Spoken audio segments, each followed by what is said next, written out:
Bueno, un saludo a todos, esperando que este tema que he elegido desarrollar pueda ser de utilidad.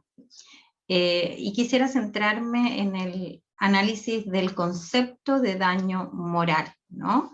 Teniendo presente que en todos los sistemas jurídicos, tanto del common law como de la familia romano-germánica,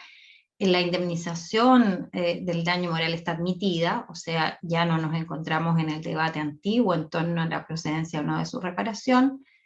El desafío consiste en cómo disciplinar, cómo construir un mejor régimen de reparación de esta partida. Y desde ese punto de vista, en la mayor parte de los sistemas que pertenecen a la familia romano-germánica, particularmente a los sistemas de los países, ¿no es cierto?, iberoamericanos, todavía está pendiente la construcción de un régimen, ¿no es cierto?, quizás más cierto, de principio más claro, ¿no? Y en ese sentido, uno de los aspectos vitales tiene que ver con cómo entender la especie partida del daño moral. Y en la mayor parte de los países nos encontramos en una primera etapa de la transformación del concepto del elemento daño de la responsabilidad civil, que consiste en haber ensanchado la noción para acoger no solo al daño material, sino también al daño moral o extrapatrimonial, pero una segunda etapa en la que se encuentran otros sistemas, como desde luego el derecho francés, que hay que decir desde ya, ¿no?, que es el país más avanzado, más desarrollado, y es el que creó, en definitiva, esta partida, que lo reconoció por primera vez. Están en una segunda etapa, ¿no?, que es avanzar hacia entender a el daño moral extrapatrimonial como una categoría de perjuicios y no solo como una especie, ¿no? Como yo les decía, a estas alturas, en todo el derecho comparado, la reparación de esta especie de perjuicio es admitida. En la familia romano-germánica tenemos dos, sí, sin embargo, alternativas de solución, países que tienen hoy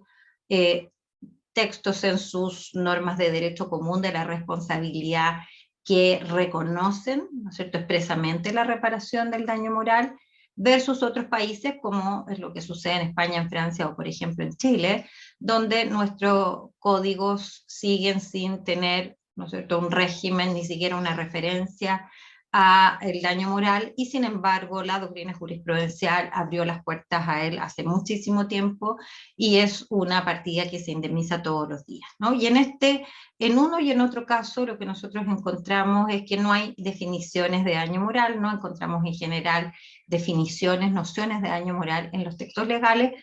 y en la jurisprudencia en general lo que uno encuentra en los distintos países es a veces una variedad, ¿no?, de nociones con las cuales se trabaja. De aquí entonces que mi interés en ir a este punto en concreto, advirtiendo que, por ejemplo, en Chile, si bien es cierto, nosotros no tenemos hasta hoy una norma que reconozca el derecho a la reparación por daño moral en el Código Civil, sin embargo, progresivamente se han ido dictando distintas leyes especiales, como les pongo yo ahí, que han ido reconociendo el derecho a la reparación, por ejemplo, la norma sobre protección de los derechos de los consumidores, pero ninguna de estas leyes especiales tampoco avanza de manera clara respecto del concepto, ¿no? Hay una que intenta avanzar algo, que es la norma sobre protección de los derechos de los consumidores, pero que finalmente al asociar el daño moral con la vulneración a la dignidad de la persona nos queda todavía, ¿no es cierto?, una noción muy abierta, y por lo tanto una noción que a veces hace difícil entender y reparar adecuadamente. Y muchas veces lo que sucede, yo creo que este es el problema por el cual es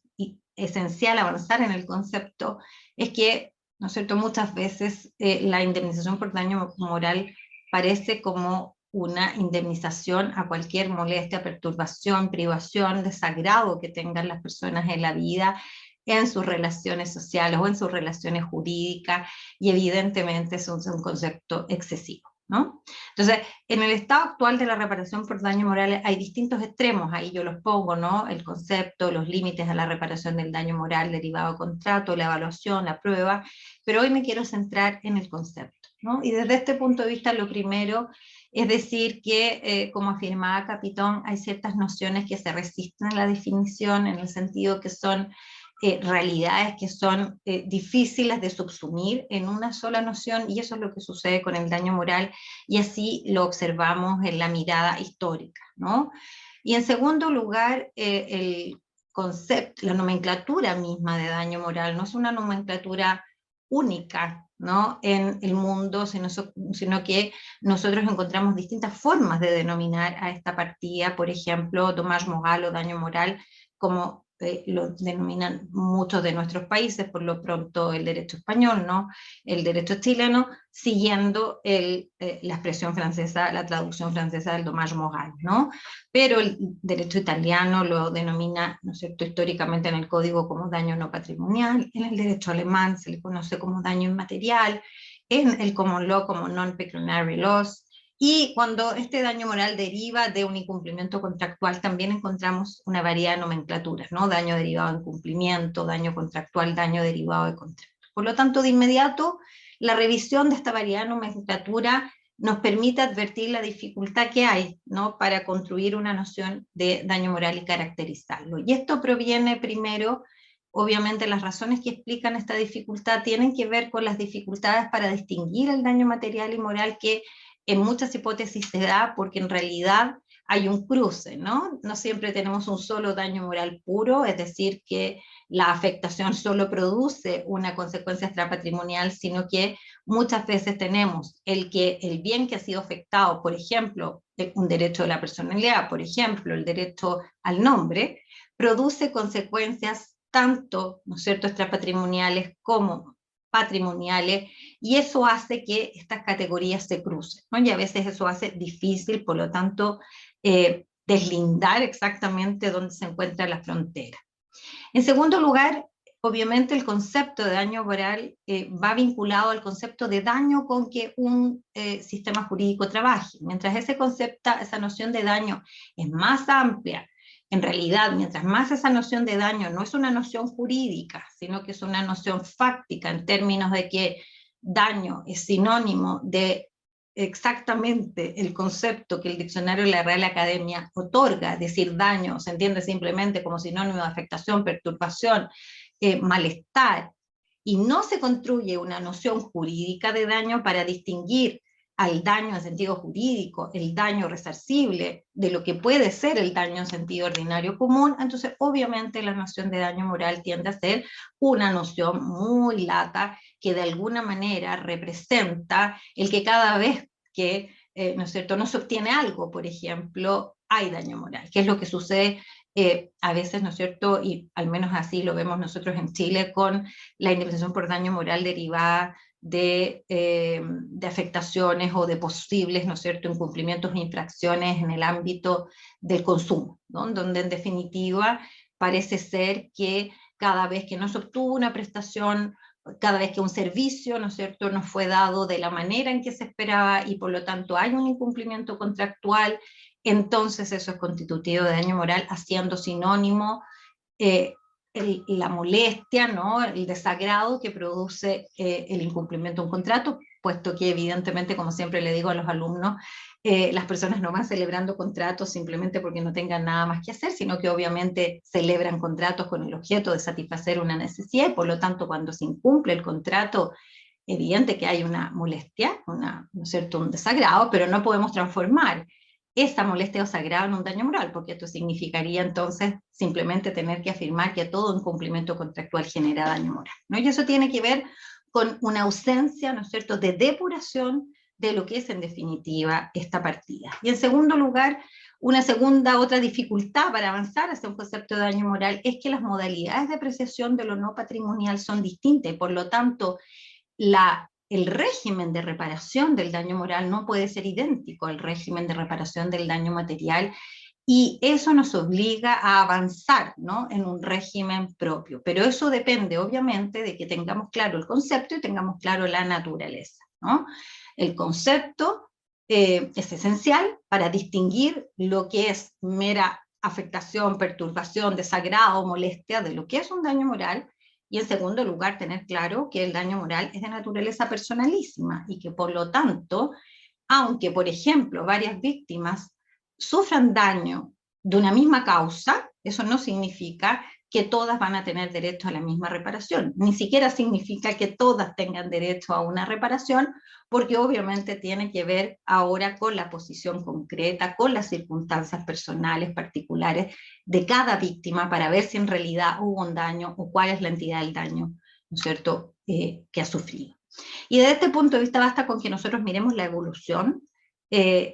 del concepto de daño moral para percibir la dificultad que hay y cómo en el fondo hemos ido avanzando hacia intentar construir una noción, ¿no? Desde históricamente concepciones que le negaban la autonomía del daño moral en relación al daño patrimonial, es decir, algunas sentencias primeras en muchos de nuestros países que van a abrir las puertas al daño moral, pero en la medida que hay un daño material, lo que significa no reconocerlo como un daño autónomo. Luego, ¿no es cierto?, se va a pasar una etapa en la que estamos, que es distinguir al daño moral como perjuicio autónomo, pero buena parte de esas definiciones en un primer momento van a ser simplemente negativas, es decir, definir a este daño como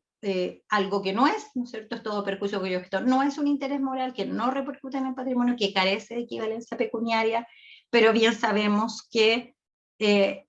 si uno define algo por lo que no es, en realidad no lo está definiendo, ¿no? Y esas van a ser las críticas. Se va a pasar luego a la etapa de intentar construir concepciones positivas, y ahí vamos a tener, ¿no es cierto?, desde luego esta noción de presum doloris, que es la noción con la que se trabaja en muchos de nuestros países, que hace sinónimo, ¿no es cierto?, daño moral con el dolor, sufrimiento, pesar que causan los sentimientos, un hecho ilícito o un incumplimiento contractual, ¿no? Que es una noción a la cual le debemos mucho, porque obviamente fue una noción que abrió las puertas a su reparación en cuanto lleva envuelta una compasión hacia el otro, pero que es una noción que debe de alguna manera, en mi opinión, dejarse y ir avanzando para construir una más propia que nos permita claramente caracterizar esta partida de perjuicio, ¿no? Ahí hay otras concepciones positivas que van a avanzar hacia identificar el daño moral con la vulneración a un derecho extrapatrimonial, que es una concepción más restringida en cuanto exige un derecho subjetivo, o como menoscabo los bienes de la personalidad, para utilizar, ¿no?, la nomenclatura de Federico de Castro. Aquellas que van a avanzar para distinguir, es decir, que en realidad lo que hay que mirar no es el derecho, no es el bien, sino que hay que, ¿no es cierto?, ampliarla para entender que hay daño moral cada vez que se vulnera un interés no patrimonial. Y por último, aquella que va a decir lo que hay que distinguir en realidad es la consecuencia que provoca en la persona. Eso sería en definitiva el daño moral. Les pongo aquí, por ejemplo, el ejemplo clásico del concepto con el que ha trabajado la jurisprudencia chilena, que es esta de daño moral como dolor, aflicción, pesar que causan los sentimientos del hecho ilícito, que es precisamente la típica noción de presum dolor. Esta noción, sin embargo, creo que debe ser trabajada, ¿no?, porque presenta varios problemas en orden a poder permitir que esta especie de perjuicio, que es el daño moral, que está llamada por definición a tutelar a la persona, y tutelarla en las afectaciones que muchas veces son las más importantes para ella, como pueden ser las afectaciones en sus derechos de la personalidad, en su derecho a la vida, integridad física y psíquica, en nombre, imagen, ¿no?, intimidad. En definitiva, pueda cumplir con este rol. Entonces, un primer problema del presum dolori es que uno esconde o de alguna manera impide entender que una primera categoría de perjuicios, una primera especie de perjuicios extrapatrimoniales que entran dentro de la categoría de los daños extrapatrimoniales son los derechos de la personalidad, y que por lo tanto, cuando nosotros estamos frente a una vulneración a la imagen, por ejemplo, porque se utilizó una fotografía de una persona sin su consentimiento, por ejemplo, para una publicidad, ahí hay una vulneración a un derecho a la imagen, y ese derecho a la imagen, siendo un derecho de la personalidad y por lo tanto un derecho extrapatrimonial, por definición nos abre las puertas a la reparación, ¿no? Porque a la reparación de un daño extrapatrimonial, porque obviamente se trata de la afectación en primer lugar de un derecho extrapatrimonial. Sin embargo, ese abrirnos a la puerta en el terreno de los principios no significa que necesariamente la víctima deba recibir una reparación, porque obviamente lo que hay que ver es si esa afectación a ese derecho a la imagen, por ejemplo, le causó perjuicio, ¿no? Si no le causó perjuicio, entonces no habría nada que reparar, ¿no? Si, por ejemplo, esa imagen, como el derecho francés así lo ha reconocido, por ejemplo, es una imagen, es una fotografía que me sacaron a mí, precisamente dando esta conferencia, y esa fotografía se publica en un medio para referirse a la profesora Carmen Domínguez, que da conferencias sobre daño moral, mal podría yo invocar un perjuicio, porque me han publicado una imagen que, aunque no haya sido consentida, es una imagen de lo que yo hago, a lo que me dedico, ¿no? Y por lo tanto mal podría haber ahí una vulneración a este derecho de la personalidad. Por otro lado, ¿no es cierto?, para poder ahora determinar la indemnización, para poder determinar el quantum, es imprescindible saber cuáles son las consecuencias, ¿no? Como yo siempre digo, si la, por ejemplo, difusión de una noticia falsa respecto de la persona hizo que, digamos, de alguna manera no causó ningún perjuicio, porque todos sus amigos siguieron siendo sus amigos y todos sus enemigos siguieron siendo sus enemigos, quiere decir que en realidad la afectación no causó, en definitiva, una consecuencia, y si no causó consecuencias no hay nada que reparar. Y desde ese punto de vista, el presum doloris, o sea, el dolor, sufrimiento, es precisamente una de las consecuencias que nos puede permitir cuantificar la indemnización. Si no distinguimos nosotros lo que es la afectación del derecho a la personalidad de la consecuencia, que puede ser, por ejemplo, el dolor o sufrimiento, entonces tendríamos que conceder una indemnización por daño moral idéntica a todas las personas cada vez que se vulnera su derecho a la imagen, porque el derecho a la imagen es un derecho de la personalidad que lo tienen todas las personas, y no hay derechos a la imagen de mayor relevancia o derechos a la imagen de menor relevancia. Todas las personas somos iguales, y por lo tanto nuestro derecho de la personalidad es, ¿no es cierto?, un atributo, un derecho que se nos reconoce porque es esencial a nuestro desarrollo como persona, ¿no? Y por lo tanto, lo que a nosotros nos permite construir un régimen de reparación distinto para cada afectación de cada víctima, y por lo tanto responder a la naturaleza del daño moral, es evidentemente distinguir lo que es la afectación del derecho de lo que son ahora sus consecuencias, ¿no? En segundo lugar, la noción de presum doloris, esta idea de que el daño moral es dolor o sufrimiento, obviamente es incompatible con admitir una reparación por daño moral por afectaciones a las personas jurídicas, y eso nos plantea el problema de si en realidad puede ser un sistema justo el que las personas jurídicas que no tienen exactamente, evidentemente no tienen los derechos de la personalidad, pero pueden tener ciertos atributos que son tan importantes para la persona jurídica como lo pueden ser para la persona natural, podrían quedar sin consecuencia, ¿no? Podrían quedar de manera, o producirse esas afectaciones de manera indiferente para el derecho. Y en ese sentido es evidente que las personas jurídicas también viven de su reputación y prestigio, así como las personas naturales viven de, ¿no es cierto? Y es esencial el derecho al honor, lo es para las personas jurídicas la reputación o prestigio. Y en la medida que esa reputación o prestigio es afectada, ¿no es cierto?, la propia posibilidad de seguir desarrollándose, de funcionar de la persona jurídica cae, ¿no? Y esto sea que la persona jurídica sea con fin de lucro, sea, ¿cierto?, una fundación, por ejemplo, o sea una persona jurídica con fin de lucro, como puede ser, no sé, una sociedad anónima, ¿no? En ambos casos sabemos que el que a una persona jurídica, una fundación, por ejemplo, que se dedica a la beneficencia, se diga que en realidad los dineros que se reciben, ¿no?, por donaciones de quienes, ¿no es cierto?, aportan a esa fundación, son obtenidas, por ejemplo, son utilizadas para financiar actividades ilícitas, es indudable que una sola, ¿no es cierto?, imputación de eso en un medio de comunicación afectaría de manera, ¿no es cierto?, irreversible muchas veces a esa fundación, que de inmediato, ¿no es cierto?, vería ahuyentados a todos los donantes, y por lo tanto con ello la obra de caridad, la obra de beneficencia que desarrolla, se vería imposibilitada de seguir, ¿no es cierto?, desarrollándose. Y cuando se trata de personas con fines de lucro,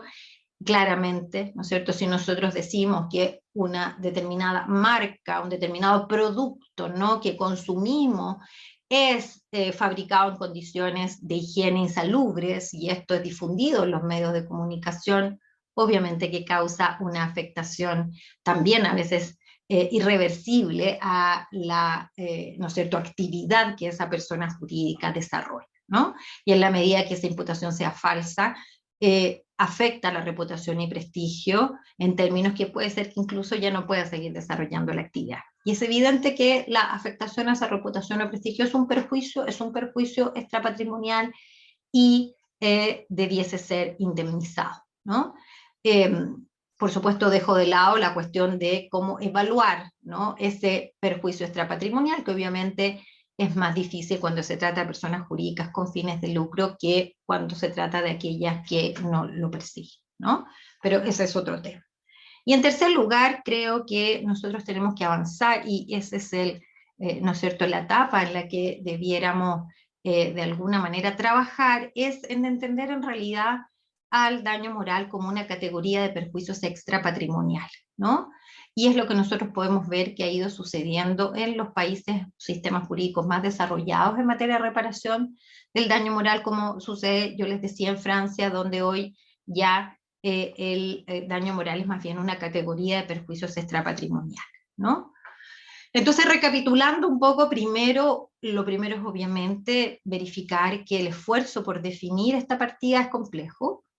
pero que hay importantes elementos que tenemos que tener en cuenta que nos obligan a hacer una revisión, ¿no? Y por lo tanto avanzar en la configuración de la noción. Por una parte,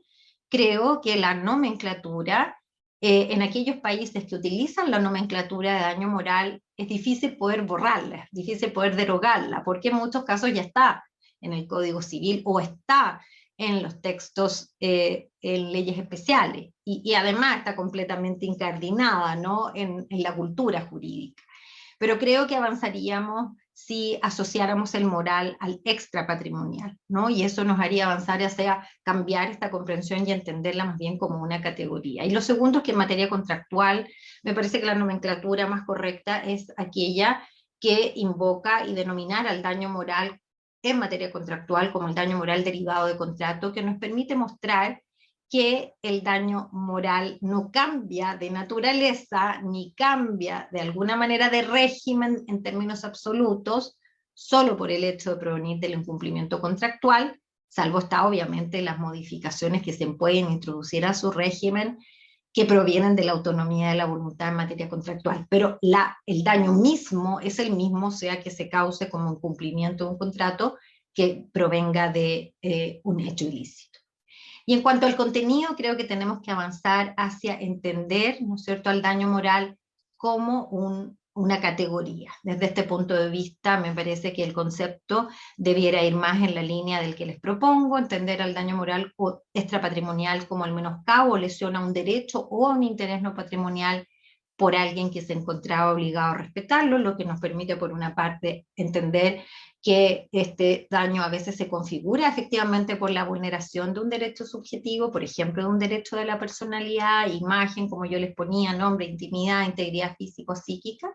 pero otras veces esta afectación proviene de haber vulnerado un interés no patrimonial, ¿no? Es decir, ¿qué es lo que va a suceder normalmente en el incumplimiento contractual? Cuando el daño moral deriva de un incumplimiento contractual, generalmente lo es de un interés extrapatrimonial que se incorporó, ya sea por la naturaleza del contrato o porque las partes lo incorporaron al tiempo de la celebración,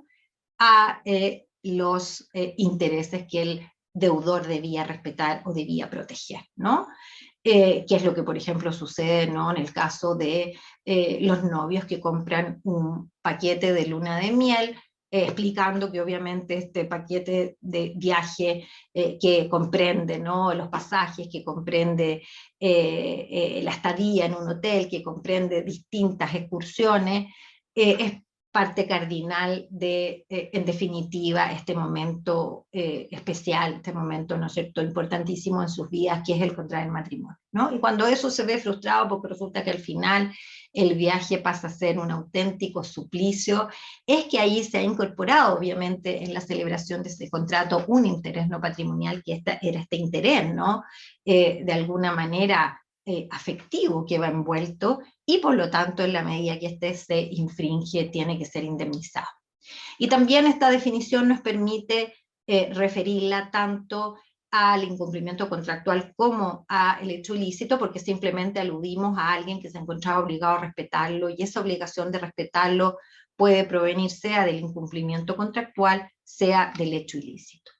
Y en este sentido, por tanto, nosotros debiéramos avanzar, ¿no?, hacia entender el daño moral como una categoría de daños extrapatrimoniales que comprendería, en primer lugar, todos los daños a los derechos de la personalidad, como ya me he referido; en segundo lugar, los daños a la integridad corporal, física o psíquica, que es lo que, por ejemplo, los franceses han pasado ya a configurar en una categoría especial, que es la de daños corporales. Reconocer dentro de estos daños corporales distintas especies, como lo ha ido haciendo el derecho francés, reconociendo que la afectación al cuerpo, ¿no?, a la integridad física y psíquica de la persona, puede tener múltiples, ¿no es cierto?, formas de afectación que no se, de alguna manera, responde adecuadamente cuando las envolvemos todas en este concepto de presum doloris, de dolor o sufrimiento, ¿no? Por ejemplo, no es lo mismo, que es a lo que invoca el perjuicio juvenil, el que una persona quede inválida, ¿no es cierto?, paralítica a los 8 años, que a los 80 años. Y por lo tanto, esa pérdida especial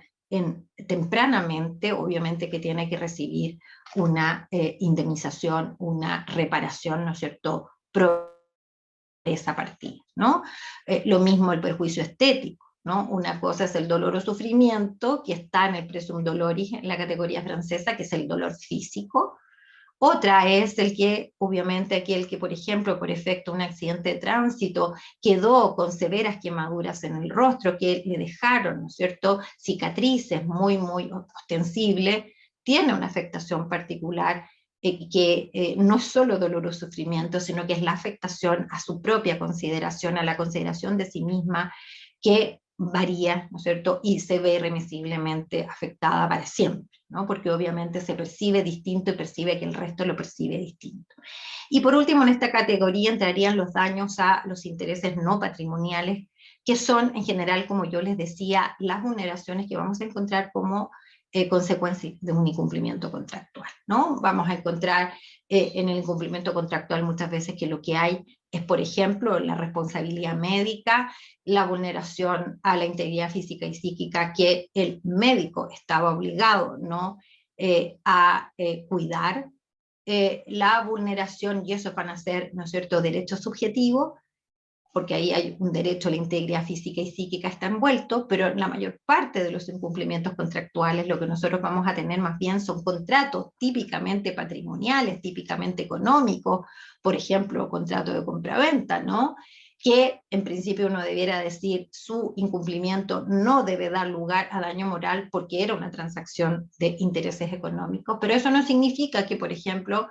un incumplimiento, un contrato de compraventa no pueda dar lugar a daño moral si, por ejemplo, resulta que ese contrato de compraventa era de la vivienda con la que, ¿no es cierto?, habían hecho una familia que había ahorrado por años para poder comprar esa vivienda, que estaba cerca del lugar del colegio donde iban a ir sus hijos, ¿no?, o van sus hijos, y donde en definitiva habían, ¿no es cierto?, y esto había sido expresado, exteriorizado al momento de celebrar el contrato de compraventa, y por lo tanto el que esa vivienda adquiría o tenía, ¿no es cierto?, un valor y un interés especial para quienes los adquirían, ¿no? Entonces ahí estaríamos frente a un interés no patrimonial que fue incorporado al tiempo de la celebración del contrato, y por lo tanto mal podría el deudor, en caso de incumplimiento del contrato, venir a decir en realidad no hay nada que indemnizar por este concepto, ¿no? Por lo tanto, termino diciendo que creo que hacia allá donde debiéramos ir, a construir, ¿no es cierto?, a entender más bien a este daño moral o extrapatrimonial, como prefiero denominarlo, como una categoría de daños extrapatrimoniales. Y con esto termino. ¿Por qué? ¿no? Y qué es lo que aporta el avanzar hacia la categoría, y es la experiencia, por ejemplo, el derecho francés, es que el, ¿no es cierto?, avanzar hacia entender al daño extrapatrimonial como una categoría contribuye a uniformar las decisiones porque las hace transparentes, ¿no? Y estos que son los dos extremos, es decir, ayuda a entender